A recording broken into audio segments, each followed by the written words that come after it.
বর্তমানে বাংলাদেশ কঠিন সময় পার করছে বলে জানিয়েছেন অন্তর্বর্তী সরকারের প্রধান উপদেষ্টা অধ্যাপক ডক্টর মোহাম্মদ ইউনূস। তাই অতীতের যেকোনো সময়ের চেয়ে ঐক্যবদ্ধ থাকতে আহ্বান জানান তিনি। বুধবার ৪ December defence services command and staff college কমপ্লেক্সে ন্যাশনাল ডিফেন্স কোর্স ২০২৪ এবং আর্ম ফোর্সেস ওয়ারফোর্স ২০২৪ এর কোর্স সমাপনী অনুষ্ঠানে সার্টিফিকেট প্রদান শেষে এই আহ্বান জানান তিনি।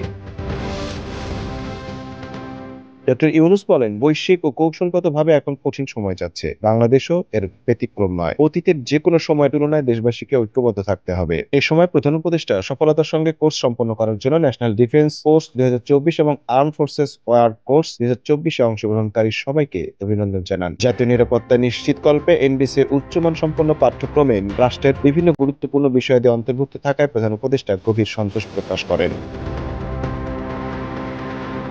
এবছর ন্যাশনাল ডিফেন্স কোর্স ২০২৪-এ ৯৫ জন কোর্স মেম্বার অংশগ্রহণ করেন, যার মধ্যে রয়েছেন বাংলাদেশ সশস্ত্র বাহিনীর ৪৬, বেসামরিক প্রশাসনের ১৬ এবং ১৮টি বন্ধুপ্রতিম দেশের ৩৩ সদস্য। অপরদিকে বাংলাদেশ সেনা, নৌ ও বিমান বাহিনী থেকে ৫৫ কোর্স মেম্বার আর্ম ফোর্সেস ওয়ারফোর্স ২০২৪ সফলতার সঙ্গে সম্পন্ন করেন। Mamun Mahfuz, prime news desk.